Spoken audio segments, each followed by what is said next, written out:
ನನ್ನ ಅದೃಷ್ಟನೋ ನಿನ್ ಪ್ರೀತಿ ಶಕ್ತಿನೋ ಅಂತೂ ನಮ್ಮಿಬ್ಬರು ಮದ್ವೆ ಆಯ್ತು. ಅಟ್ಲೀಸ್ಟ್ ಮದ್ವೆ ಆಯ್ತಲ್ಲ ಅಂತನಾದ್ರೂ ನಮ್ಮಿಬ್ಬರನ್ನ ಅವ್ರು ಒಪ್ಕೊಂಡು ಮನ್ಸ್ ಬದಲಾಯಿಸ್ಕೋಬಹುದಿತ್ತು. ಅವ್ರು ಈಗ್ಲೂ ಈ ಕ್ಷಣಕ್ಕೂ ನನ್ನ ನಿನ್ನಿಂದ ದೂರ ಮಾಡ್ಬೇಕು ಅಂತ ಯೋಚನೆ ಮಾಡ್ತಾನೆ ಇದ್ದಾರೆ. ಅದನ್ನ ಹೇಗ್ ತಾನೇ ಸಹಿಸ್ಕೊಂಡಿರ್ಲಿ ರಾಧಿಕಾ? ನನ್ನ ಹೆತ್ತ ಅಮ್ಮನೇ ನನ್ನ ಖುಷಿ ವಿರುದ್ಧವಾಗಿ ನಿಂತಿದ್ದಾರೆ. ಇದು ಸಾವಿಗಿಂತ ದೊಡ್ಡ ಶಿಕ್ಷೆ. ನಮ್ಮಮ್ಮ ಅಂದ್ರೆ ನನ್ಗೆಷ್ಟಿಷ್ಟ ಅಂತ ನಿಂಗೆ ಗೊತ್ತು. ಅವರೇ ಪ್ರಪಂಚ ಅಂತ ಬದುಕ್ತಿದ್ದೆ. ಏನೋ ಒಬ್ನೇ ಮಗ ಅಂತ ಫ್ರೀಡಮ್ ಕೊಟ್ಟು ನನ್ನ ಬೆಳೆಸಿದ್ರು. ಅವ್ರು ತೋರಿಸಿದ ಪ್ರೀತಿನ ಮಿಸ್ಯೂಸ್ ಮಾಡ್ಕೋಬಾರ್ದು ಅಂತ ಪ್ರತಿ ಹೆಜ್ಜೆನೂ ನಾನು ಎಷ್ಟು ಕಾಳಜಿಯಿಂದ ಇಡ್ತಾ ಇದ್ದೆ ಗೊತ್ತಾ? ಈಗ್ಲೂ ನಾನು ಅವರಿಗೋಸ್ಕರನೇ ಬದುಕ್ತಾ ಇರೋದು. ನೀ ನನ್ನ ಪ್ರಾಣ ಅಂತ ಅವ್ರಿಗೆ ತುಂಬಾ ಚೆನ್ನಾಗಿ ಗೊತ್ತು. ಆದ್ರೆ ಅವ್ರ ನಿನ್ನ ಹತ್ರ ಹಣ ಇಲ್ಲ, ಆಸ್ತಿ ಇಲ್ಲ. ನೀನ್ ಯಾವತ್ತೂ ಅವ್ರಿಗೊಂದಿನ ಕೈ ಮಾಡಿದ್ಯಾ ಅಂತ ಮನ್ಸಲ್ಲಿ ಇಟ್ಕೊಂಡು ಆ ಸೇಡಿನ ಕತ್ತಿ ತರ ಅದನ್ನ ಮಸಿತಾ ಇವತ್ತಿಗೂ ನಮ್ಮಿಬ್ಬರು ಒಂದಾಗಕ್ ಬಿಡ್ತಾ ಇಲ್ಲ.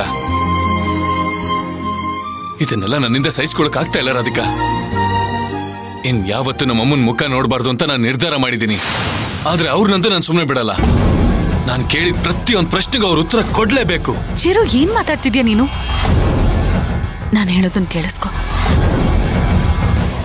ನಿಮ್ಮಮ್ಮ ನನ್ನ ಹತ್ರ ನಾಟಕ ಆಡ್ತಿದ್ದಾರೆ ಅನ್ನೋದು ನನಗೆ ಮೊದಲೇ ಗೊತ್ತಿದೆ.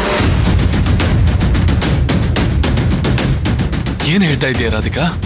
ಹೌದು ಚಿರು, ಆದ್ರೆ ನಿಮ್ಮಮ್ಮ ನಿನ್ನಿಂದ ದೂರ ಆಗ್ಬಾರ್ದು ಅಂತ ನಾನು ನಿನ್ನ ಹತ್ರ ಏನೂ ಹೇಳಿರ್ಲಿಲ್ಲ. ನಿಮ್ಮಮ್ಮ ಅಂದ್ರೆ ನಿನಗೆ ಎಷ್ಟಿಷ್ಟ ಅಂತ ನನಗೆ ಗೊತ್ತು. ಆಕ್ಚುಲಿ ಅವ್ರು ಒಳ್ಳೆಯವ್ರೆ. ಏನೋ ಗೊತ್ತಿಲ್ಲ, ಅವ್ರಿಗೆ ನಾನು ಇಷ್ಟ ಆಗಿಲ್ಲ. ಅದಕ್ಕೆ ಅವರು ಕೆಟ್ಟವರಾಗಿ ಬದಲಾಗ್ಬಿಟ್ರು. ನಿಶ್ಚಿತಾರ್ಥದಲ್ಲಿ ಮದ್ವೆಲಿ ಅವ್ರು ಮಾಡಿದ ಕುತಂತ್ರಗಳೆಲ್ಲ ನನಗೆ ಗೊತ್ತು ಚಿರು.